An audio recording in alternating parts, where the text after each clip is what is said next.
నమస్తే, welcome to authentic astrology.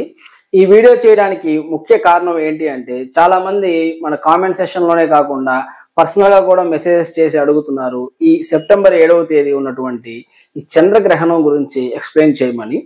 ముఖ్యంగా ఈ గ్రహణాల విషయంలో చాలా మంది భయపెడుతూ ఉంటారు, అలానే భయపడుతూ ఉంటారు.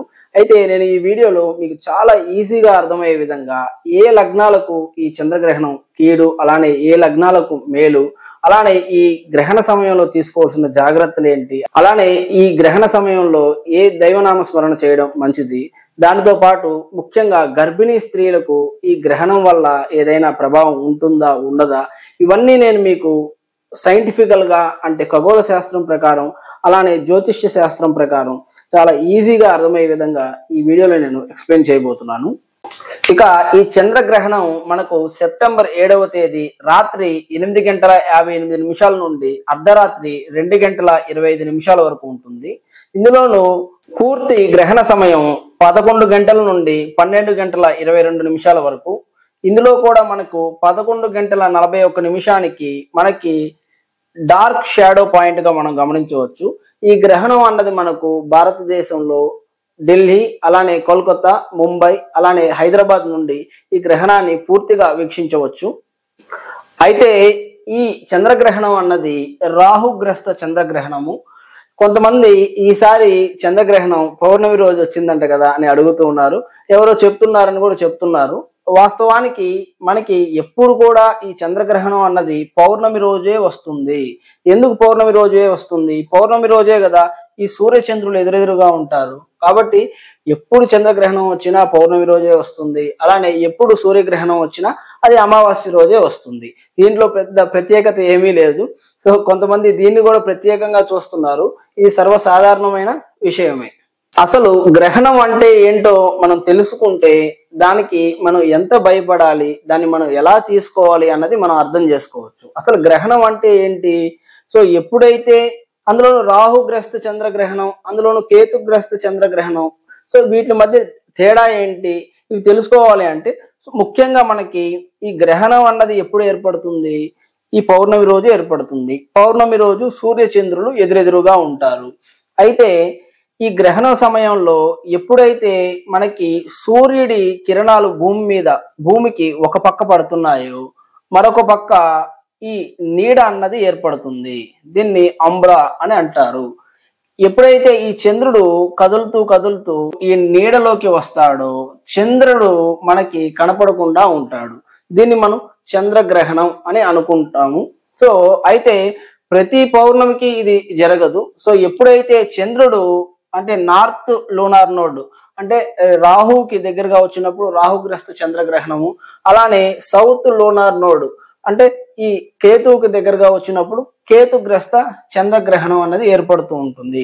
కేవలం చంద్రరాహులు మనకి ఒకే రాశిలో ఉన్నప్పుడు ఈ రాహుగ్రస్త చంద్రగ్రహణము, అలానే చంద్రకేతువులు ఒకే రాశిలో ఉన్నప్పుడు ఈ కేతుగ్రస్త చంద్రగ్రహణం అన్నది ఏర్పడుతుంది. కాబట్టి ప్రతి పౌర్ణమికి ఈ సూర్యచంద్రులు ఎదురెదురుగా ఉన్నా అప్పుడు గ్రహణం అన్నది ఏర్పడదు. ఎప్పుడైతే చంద్రుడు రాహువుతో గాని కేతువుతో గాని కలిసినప్పుడే ఈ చంద్రగ్రహణం అన్నది ఏర్పడుతుంది. అయితే ఇక్కడ భూమి అట్మాస్ఫియర్ ఈ కిరణాలను వెదజల్లినప్పుడు ఒక్కోసారి చంద్రుడు మనకు అంటే ఎరుపు రంగులో కూడా కనిపించవచ్చు. దీన్ని బ్లడ్ మూన్ అని కూడా అంటుంటారు. దీనికి కూడా ప్రమాదం అని రకరకాలుగా చెప్తూ ఉంటారు. వాస్తవంగా చూస్తే ఈ చంద్రగ్రహణానికి మనం అంత ఎక్కువగా భయపడాల్సిన అవసరం అయితే లేదు. కాకపోతే ఇక్కడ మనకి జ్యోతిష్య శాస్త్రం ప్రకారం ఏ లగ్నాలకు ఈ చంద్రగ్రహణం కీడు చేస్తుంది, అలానే ఏ లగ్నాలకు ఈ గ్రహణం మేలు చేస్తుంది. ముఖ్యంగా మనం చూసినట్లయితే ఈసారి చంద్ర రాహువులు పూర్వాభాద్ర నక్షత్రం మీద ఉన్నారు కాబట్టి ఈ పూర్వాభాద్ర నక్షత్రంలో పుట్టినటువంటి వారిని ఎక్కువగా భయానికి గురి చేస్తున్నారు. వాళ్ళు కూడా భయపడుతున్నారు. ఖచ్చితంగా పూర్వాభాద్ర నక్షత్రంలో పుట్టిన వారికి ఈ గ్రహణ దోషం ఉంటుంది అని కూడా చెప్తున్నారు. వాస్తవానికి ఈ నక్షత్రం అన్నది మనం ఒక వ్యక్తి పుట్టినప్పుడు చంద్రుడు అనే గ్రహం ఏ నక్షత్రం మీద ఉంటారో దాన్ని వారి యొక్క జన్మ నక్షత్రంగా చెప్తారు. అంతేగాని ఈ నక్షత్రంలో ఇప్పుడు గ్రహణం జరుగుతుంది కాబట్టి ఈ నక్షత్రం వాళ్ళందరికీ కీడు ఉంటుంది అని చెప్తే అది శాస్త్రం కాదు. వాస్తవానికి ఈ పూర్వభాద్ర అన్నది మనకి గురు నక్షత్రము. కాబట్టి గ్రహణ సమయంలో మనం చూడవలసింది ఈ చంద్రుడు లగ్నాత్ శుభగ్రహం అవుతున్నారా పాపగ్రహం అవుతున్నారా. అన్ని లగ్నాలకు చంద్రుడు శుభగ్రహం కాదు కాబట్టి, అలానే రాహు కూడా అన్ని లగ్నాలకు శుభగ్రహం కాదు కాబట్టి లగ్నాత్ రాహు చంద్రులు ఎలా ఉన్నారు దాన్ని బట్టి ఈ కీడు లేదా మేలు అన్నది చూసుకోవడం జరుగుతుంది. అంతేగాని ఈ గ్రహణం వల్ల కొంతమందికి రాజయోగం పడుతుందని, అలానే కొంతమంది అష్ట కష్టాలు పడతారని చెప్పడం నిజమైన జ్యోతిష్య శాస్త్రం కాదు.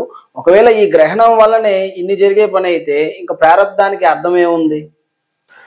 ఇక్కడ మనకి రాహుగ్రస్త చంద్రగ్రహణము కాబట్టి చంద్రుడు రాహువు ఒకే రాశిలో ఉండడం, అలానే మనకి సింహ ధనుర్ లగ్నాలకు ఈ రాహు చంద్రులు ఇద్దరు, చంద్రుడు అష్టమాధిపతి, గురు లగ్న జాతకం కాబట్టి రాహు పాపగ్రహం అవడం, కాబట్టి ఈ సింహ ధనుర్ లగ్నాలకు ఇది కొంచెం ఇబ్బందికరమైన విషయంగా మనం చెప్పుకోవచ్చు.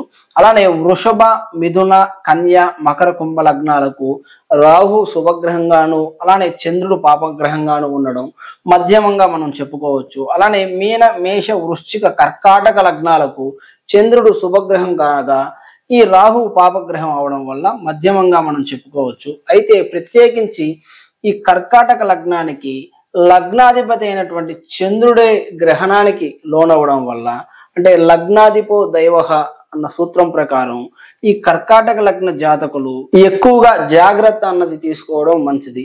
పూర్వకాలంలో అయితే ఈ నదీ స్నానాలు చేసేటప్పుడు కానివ్వండి, విషసర్పాలు, మండ్రగప్పలు, తేళ్లు, పాములు, ముసళ్ళు నుండి జాగ్రత్త తీసుకోమని చెప్పవచ్చు. కాకపోతే ఇప్పుడు మనకి గ్రహణం కూడా అర్ధరాత్రి వస్తుంది కాబట్టి ఇలాంటి వాటికి ఎలాంటి అవకాశం ఉండదు. కాకుంటే లగ్నాధిపతి చంద్రుడు కావడం వల్ల ఈ కర్కాటక లగ్న జాతకులు ఎక్కువ జాగ్రత్త తీసుకోవాల్సిన అవసరం ఉంటుంది. అలానే ఇక మనకి తులా లగ్నానికి గమనించినట్లయితే ఈ రాహువు చంద్రుడు ఇద్దరు శుభగ్రహాలు అవడం వల్ల వీరికి కీడు అన్నది లేనట్లే మనం చెప్పుకోవచ్చు. అలానే ఈ గ్రహణ సమయంలో తీసుకోవాల్సిన జాగ్రత్త విషయానికి వస్తే మనకి గురువు గారు చెప్పినట్లుగా ఈ గ్రహణ సమయంలో దేవుడి దగ్గర దీపం పెట్టి ఉంచడం మంచిది. అలానే గ్రహణానంతరం మనం స్నానం చేసుకొని దేవుణ్ణి మనం పూజ చేసుకొని ఆ తీర్థ ప్రసాదాలు తీసుకున్న తర్వాత మన దైనందిన కార్యక్రమాలు చూసుకోవడం మంచిదని మనకి గురువు గారు తెలియజేసి ఉన్నారు. కాబట్టి ఈ విధంగా ఫాలో అవడం మంచిది.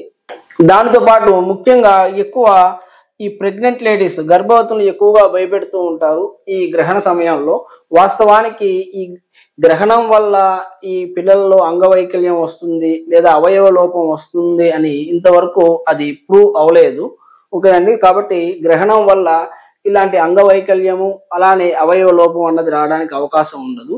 ఈ పూర్వజన్మ కృతం పాపం వ్యాధి రూపేణ బాధిత అన్న సూత్రం ప్రకారం గత జన్మలో చేసినటువంటి పాపానుసారంగా ఈ జన్మలో ఏ గ్రహానికి ఏ గ్రహ కారకత్వాలతో ఆ వ్యక్తి గత జన్మలో పాపం చేసి ఉన్నాడో ఆ గ్రహానికి సంబంధించినటువంటి ఆ అవయవ లోపం రావడం, అలానే అంగవైకల్యము కురూపత్వం రావడానికి అవకాశం ఉంటుంది. కానీ అంతేగాని ఒక గ్రహణం వల్లనే వచ్చే పని అయితే మనకి ఇక ప్రారంధానికి అర్థమే లేదని చెప్పుకోవచ్చు.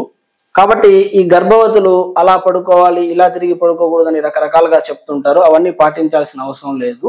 సో ఎలాగో రాత్రి సమయం కాబట్టి దైవనామ స్మరణ చేసుకొని నిద్రపోవడం మంచిది. ఒకవేళ నిద్ర పట్టనట్లయితే వీరందరూ భయపెట్టినటువంటి అవి గుర్తొచ్చి నిద్ర పట్టనట్లయితే మీ ఇష్ట దైవాన్ని స్మరించుకోవచ్చు. అలానే ఈ గ్రహణ సమయంలో ముఖ్యంగా శివ పంచాక్షరి కానివ్వండి, నారాయణ అష్టోత్తరి కానివ్వండి, లేనట్లయితే వనమాలి గది శాంగి శంకి చక్రీచ నందకి శ్రీమన్నారాయణో విష్ణు వాసుదేవో బిరక్షితు అని రక్షించమని ఆ శ్రీహరిని మనం ప్రార్థించడం చాలా మంచిది. ఏదైనా ఈ గ్రహణ కీడు మాకు రాకుండా కాపాడవయ్యా అని ఆ శ్రీహరిని మనం ప్రార్థించడం మంచిది. అంతేగాని ఈ రకరకాల గ్రహణ భయాలకు మనం లోనవ్వాల్సిన అవసరం లేదు. అదే ఈ గ్రహణాల పేరుతో కూడా చేస్తున్నటువంటి ఈ వ్యాపారాలకు కూడా మనం సహకరించాల్సిన అవసరం ఎంత మాత్రమూ లేదు. ఇక్కడ మనం సైంటిఫికల్ గా చూసినా భూమి నీడలోకి చంద్రుడు రావడం వల్ల కొంతసేపు చంద్రుడు కనపడకుండా ఉండడం జరుగుతుంది. అంతేగాని దాని గురించి పెద్దగా మనం అంత భయపడి దాన్ని ఒక పెద్ద విషయంగా చూడాల్సిన అవసరం కూడా ఎంత మాత్రం లేదు.